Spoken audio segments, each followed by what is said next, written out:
Hola, para iniciar con la lectura de la encíclica del Papa León XIV, lo hacemos con una oración. En el nombre del Padre, del Hijo y del Espíritu Santo. Amén. Padre nuestro que estás en el cielo, santificado sea tu nombre. Venga a nosotros tu reino. Hágase, Señor, tu voluntad, en la tierra como en el cielo. Danos hoy nuestro pan de cada día. Perdona nuestras ofensas, como también nosotros perdonamos a los que nos ofenden. Y no nos dejes caer en la tentación, mas líbranos, Señor, del todo mal. Amén. También le pido a Dios que proteja al Papa León XIV, a mi obispo Neri y a todos los sacerdotes del mundo entero. Le pido también por los ancianos que muchas veces son olvidados por sus hijos, para que Dios les dé fortaleza para seguir adelante y les regale su amor. En el nombre del Padre, del Hijo y del Espíritu Santo. Amén. Encíclica del Papa León XIV. Magnífica humanidad. Familia y jóvenes. Condiciones sociales de la esperanza.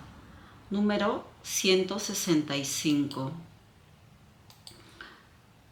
La familia es un bien social primario, fundada en la unión estable entre un hombre y una mujer. Es el primer entorno en el que cada persona desarrolla su potencial, toma conciencia de su dignidad y aprende las primeras formas de verdad y bondad, interiorizando hábitos que la preparan para la vida en sociedad. La familia, la primera sociedad natural dotada de derechos originales, es la célula fundamental e insustituible de toda organización comunitaria. En consecuencia, cuando los proyectos políticos y las decisiones económicas importantes la relegan a un papel marginal o secundario, se compromete el crecimiento auténtico de todo el cuerpo social. 166. La familia es, sin embargo, un bien social frágil que se ve afectado de forma inmediata por las transformaciones económicas y tecnológicas que están cambiando el mundo laboral y que requiere apoyo cultural, jurídico y económico. Es bien conocido el impacto devastador del desempleo y la precariedad en el tejido familiar. A corto plazo puede parecer ventajoso reducir el coste laboral o maximizar la eficiencia financiera, pero a largo plazo esto socava los cimientos mismos de la convivencia, mientras se celebran los avances tecnológicos. La estructura social se ve progresivamente erosionada como por un virus silencioso. 167. Para los jóvenes, la precariedad laboral es especialmente grave, como recuerdan los obispos de Estados Unidos de América. El trabajo no es solo fuente de ingresos, sino un ámbito decisivo en el que se forma la identidad. Se tejen amistades y relaciones, se aprenden responsabilidades concretas y se discierne la propia vocación. Cuando el acceso al empleo se ve obstaculizado por altas tasas de desocupación, sistemas de formación inadecuados o barreras estructurales, muchos jóvenes ven bloqueado su camino hacia la realización personal y profesional. La necesidad de cambiar de trabajo varias veces a lo largo de la vida exige itinerarios de actualización y recualificación permanentes que hagan capaces a las nuevas generaciones de asumir con competencia y autonomía los riesgos de un contexto económico cambiante y a menudo impredecible. 168. De allí se deriva una específica responsabilidad pública. El Estado tiene el deber de apoyar la actividad de las empresas, creando condiciones favorables para el empleo, fomentando el trabajo donde escasea y defendiéndolo en tiempos de crisis, ya que este es un bien primario para las familias y para la sociedad. Especialmente en una época de profundos cambios tecnológicos, se necesita una creatividad política a favor del empleo, que sitúe en el centro a la familia y a las nuevas generaciones, si no queremos que los avances económicos se traduzcan en nuevas formas de inseguridad y exclusión. 169. Sostener a las familias y a los jóvenes en esta transición requiere medidas que hagan posible la estabilidad. Como ya se mencionó anteriormente, se necesitan políticas laborales que favorezcan la continuidad y la calidad del empleo, combatiendo la precariedad como condición normal de vida y promoviendo itinerarios realistas de acceso y desarrollo profesional. En segundo lugar, se necesitan medidas que garanticen ritmos humanos sin un equilibrio entre trabajo, servicios y descanso. La familia se debilita y a los jóvenes les cuesta madurar el sentido de responsabilidad. Además, es fundamental invertir en formación y capacitación profesional accesibles para que la movilidad profesional que exige la economía digital no se convierta en una selección cruel entre quienes pueden actualizarse y quienes no. Por último, hay que apoyar los vínculos sociales, redes y comunidades educativas que acompañen las elecciones de vida e impidan que la incertidumbre genere soledad y dependencias. Así, la transformación tecnológica puede ser atravesada sin romper aquello que hace generativa una sociedad, la capacidad de construir el futuro. Subtítulo: Custodiar la libertad frente a la dependencia y la mercantilización. Dependencia y control social. 170. Tras haber analizado la verdad y la educación, el trabajo y las familias, debemos hablar del efecto de la revolución digital sobre la libertad humana, reflexionando sobre cómo abordar tanto los riesgos relacionados con la psicología individual como los grandes dramas sociales. No deben subestimarse las formas más sutiles de dependencia vinculadas a la economía digital de la atención, donde las plataformas y los servicios están diseñados para captar el tiempo y la mirada de los usuarios, explotando sus fragilidades y debilitando la libertad interior. Cuando los modelos de negocios prosperan a costa de la debilidad humana, la persona es tratada como un medio y no como un fin. Y quienes diseñan o financian estos sistemas asumen una responsabilidad moral de la que no pueden eximirse. Es urgente promover un uso de la tecnología que refuerce la libertad interior, educación en la sobriedad digital, protección de los menores y lucha contra los modelos que prosperan a costa de la vulnerabilidad. 171. Un riesgo adicional menos visible, pero no menos grave, es el del control social, que la recopilación masiva de datos y el uso de sistemas algorítmicos hacen posible. Cuando cada gesto deja huellas, desplazamientos, compras, relaciones, preferencias, se crea un poder nuevo, el de perfilar, prever y orientar los comportamientos, a menudo sin que las personas tengan plena conciencia de ello. Si estos datos se utilizan para tomar decisiones que inciden en oportunidades concretas, acceso al crédito, selección de personal, servicios, existe el riesgo de socavar la libertad y discriminar a los más vulnerables. Además, el control no pasa solo por prohibiciones explícitas, sino por la arquitectura de la visibilidad.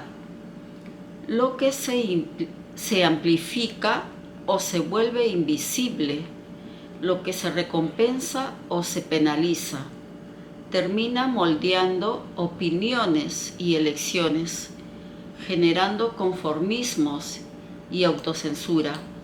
Por eso, la libertad en la era digital no es solo una cuestión interior, es también un asunto público que exige normas claras, transparencia, vías de recurso y límites proporcionados al uso de tecnologías invasivas, para que la tecnología siga estando al servicio de la persona y no se convierta en una forma de dominio de las conciencias.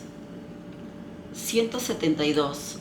La raíz de estos problemas es una mentalidad tecnocrática y posthumanista que tiende a considerar a la persona como un objeto manipulable o un recurso para optimizar, eliminando todo lo que pone límites a la maximización del beneficio. Lo que importa es la eficiencia, no el respeto a la libertad y a la dignidad humana. Algunas corrientes posthumanistas llegan incluso a plantear la existencia de seres humanos de segunda clase, al servicio de los intereses de élites que se perciben a sí mismas como superiores. Una perspectiva inquietante, más grave aún si se combina con instrumentos tecnológicos que amplían de forma exponencial el poder de control y de selección. También ciertas lógicas de endeudamiento estructural que mantienen a pueblos enteros en condiciones de dependencia, revelan la misma mentalidad que acepta, bajo nuevas formas, relaciones de subordinación cercanas a la esclavitud. Subtítulo: Romper las cadenas de las nuevas esclavitudes. 173. Esta visión distorsionada del ser humano se traduce hoy en diversas formas de sometimiento vinculadas directamente a la economía digital. En el mundo de la IA, nada es inmaterial o mágico.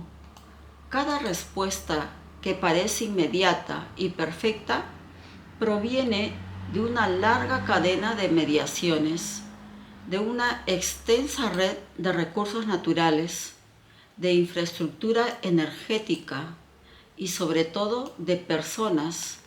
Una parte significativa del funcionamiento de la economía digital se sustenta en el trabajo silencioso de millones de seres humanos empleados en actividades poco visibles, pero esenciales: etiquetado de datos, moderación de contenidos, a menudo pésimos, y entrenamiento de modelos.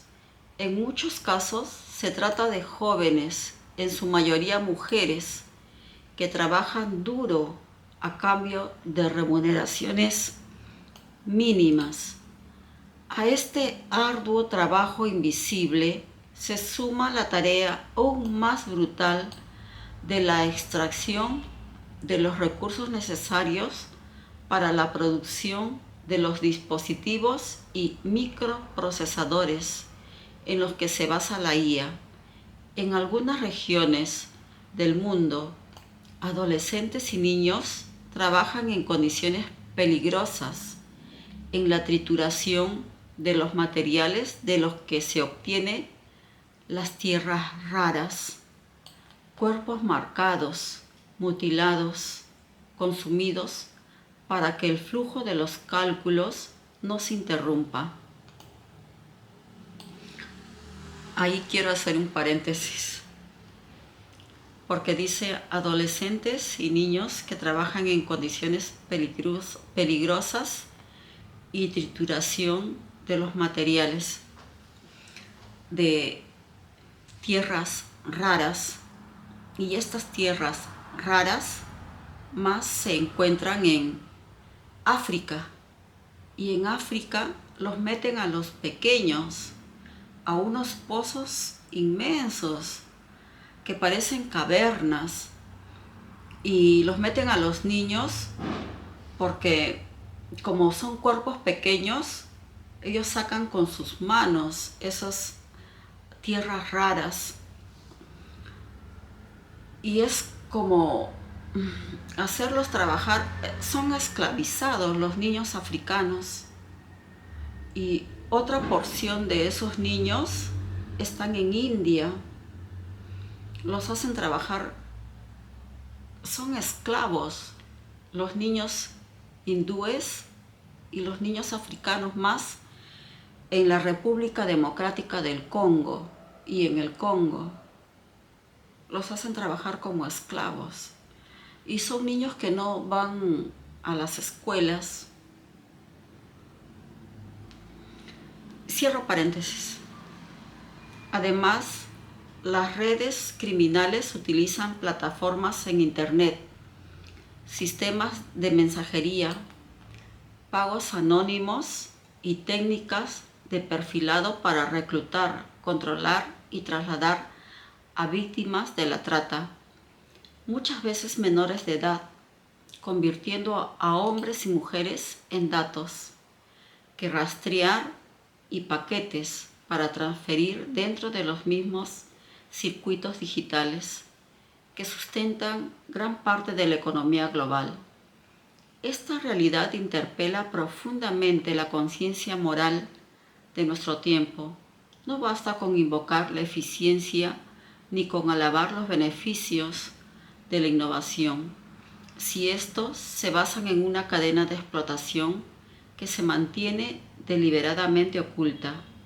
Si una tecnología promete emancipación, pero produce nuevas formas de subordinación global, contradice el principio fundamental de la dignidad de la persona. 174.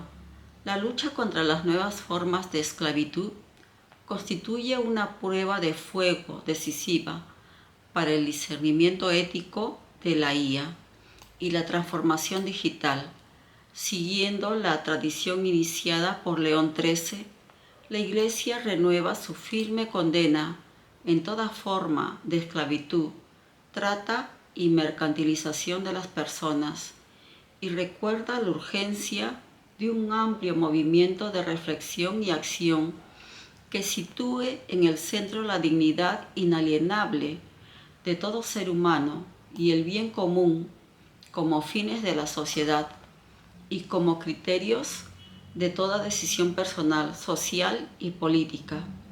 Sin esta reflexión ética y humanizadora, el creciente poder de los sistemas digitales corre el riesgo de conducirnos hacia nuevas atrocidades, no menos vergonzosas que las del pasado, que hoy deploramos mientras seguimos presentándonos como sociedades avanzadas y civilizadas. 175. La trata debe reconocerse como una forma contemporánea de esclavitud y como una grave violación de la dignidad humana. No reaccionar con firmeza o tolerar de cualquier modo estas prácticas significa, en cierta medida, hacerse cómplices hoy de las culpas cometidas ayer, cuando la esclavitud se justificaba o se silenciaba. 176. La Iglesia, a medida que su doctrina fue madurando, fue tomando conciencia progresiva de la gravedad de estas realidades. Es cierto que los acontecimientos del pasado no pueden juzgarse de forma ahistórica, como si todos los criterios que se han ido madurando con el tiempo hubieran estado siempre disponibles. Sin embargo, no podemos negar ni minimizar el retraso con el que la Iglesia y la sociedad condenaron el flagelo de la esclavitud. Si en la antigüedad y en la Edad Media muchas personas e instituciones eclesiásticas tuvieron esclavos, ya en la Edad Moderna la sede apostólica romana, instalada por las peticiones de los soberanos, intervino en varias ocasiones para regular y legitimar las modalidades de sometimiento y en algunos casos de reducción a la esclavitud de los infieles.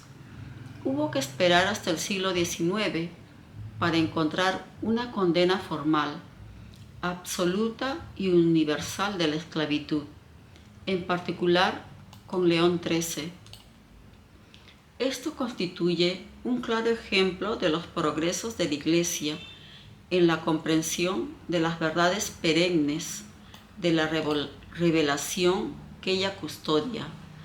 Aunque no encontramos homogeneidad en la cuestión en sí, habiendo tolerado durante mucho tiempo la esclavitud y llegando solo posteriormente a condenarla de manera absoluta, existe una continuidad a lo largo de toda la historia en cuanto a la convicción acerca de la dignidad de todo ser humano, creado a imagen de Dios, aunque sin haber logrado en 18 siglos explicitar de manera oficial la total incompatibilidad de la esclavitud con dicha dignidad. Se trata de una herida en la memoria cristiana a la que no podemos considerarnos ajenos. Es inevitable sentir un profundo dolor al considerar el enorme sufrimiento y humillación de la esclavitud. Ha significado para tantas personas en contraste con la dignidad sin límites de cada una de ellas, amadas infinitamente por el Señor. Por eso, en nombre de la Iglesia, pido sinceramente perdón. 177. Precisamente por eso, el recuerdo de la complicidad y la ceguera del pasado ante la injusticia de la esclavitud se convierte para nosotros en un llamamiento a la vigilancia. Lo que hemos aprendido debe traducirse en discernimiento y responsabilidad en el presente. Si no queremos pedir perdón en el futuro por no haber sido fieles al tesoro de la dignidad humana que contiene nuestra fe, hoy nos corresponde ser directos y firmes a la hora de denunciar la trata en sus múltiples manifestaciones y de apoyar paso a paso junto con todos aquellos que se comprometen con esta causa, caminos reales de prevención, protección, liberación y rehabilitación. 178. El colonialismo muestra en la actualidad un rostro inédito. No solo domina los cuerpos, sino que se apropia de los datos, transformando las vidas personales en información explotable. Territorios enteros, sobre todo aquellos con menos relevancia geopolítica y mayor fragilidad estructural, se ven en el presente atravesados por una nueva lógica de extracción, la de los flujos sanitarios, perfiles epidemiológicos, mapas genéticos y datos demográficos. Estas son las nuevas tierras raras del poder. Informaciones vitales que, una vez correlacionadas, pueden utilizarse para entrenar modelos predictivos, orientar estrategias de inversión, anticipar crisis y, sobre todo, seleccionar quién y qué importa. ¿Quién posee los datos sanitarios de poblaciones enteras, hoy recopilados a menudo bajo el pretexto de la ayuda, la investigación o la innovación? Posee en realidad una palanca estructural sobre el futuro. Puede moldear las necesidades y los mercados y puede decidir antes que los demás a quién destinar medicamentos, inversiones y protecciones.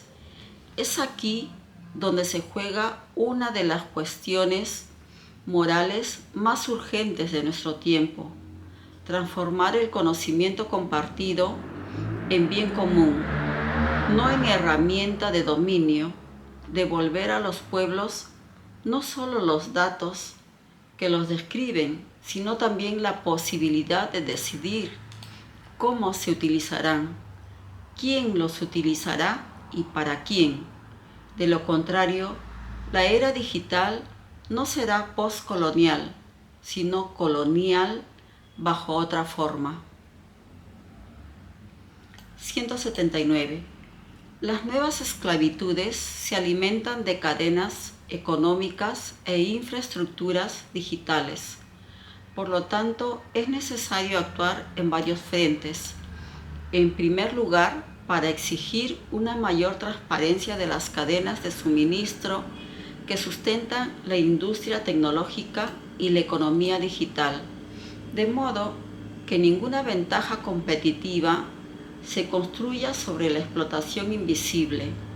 En segundo lugar, es necesario que las empresas y los inversionistas adopten criterios claros de verificación ética preventiva, incluyendo entre las prioridades la protección de los trabajadores, la lucha contra el trabajo forzoso y el impacto social de los modelos de negocio basados en datos. Además, se debe exigir a las plataformas digitales que cooperen de manera responsable con las autoridades y con la sociedad civil para impedir que las herramientas de comunicación, pago y elaboración de perfiles se conviertan en canales de captación y control de las víctimas.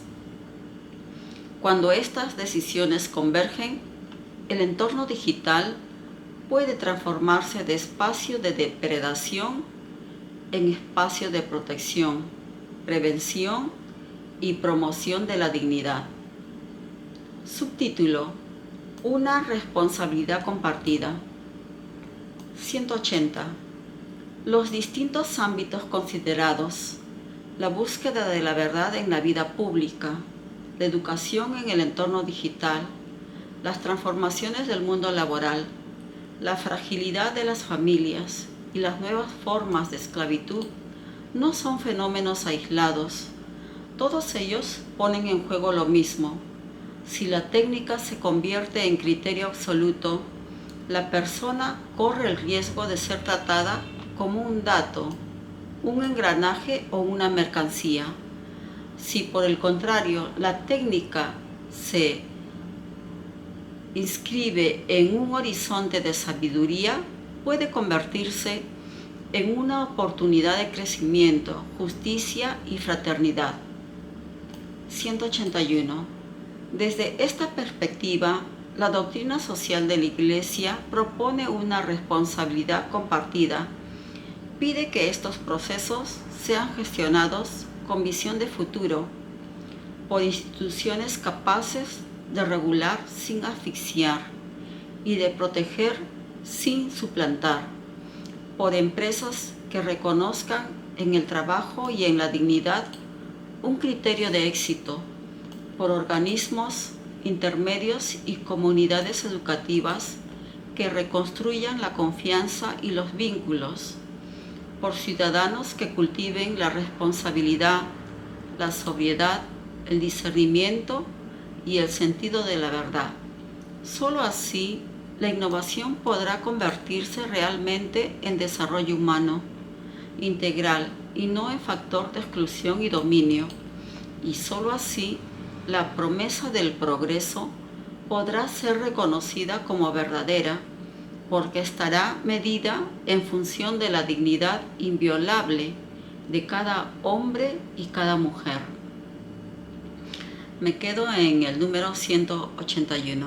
En el nombre del Padre, del Hijo y del Espíritu Santo. Amén. Dios te salve María, llena eres de gracia. El Señor está contigo. Bendita tú eres entre todas las mujeres, y bendito es el fruto de tu vientre Jesús. Santa María, Madre de Dios, ruega por nosotros los pecadores, ahora y en la hora de nuestra muerte. Amén. Señora mía, Madre mía, Reina de los cielos y de la tierra, cuida y protege a los niños desamparados, a los niños que no tienen padre ni madre y sufren mucho. Cuídalos bajo tu sagrado manto. Amén. En el nombre del Padre, del Hijo y del Espíritu Santo. Amén.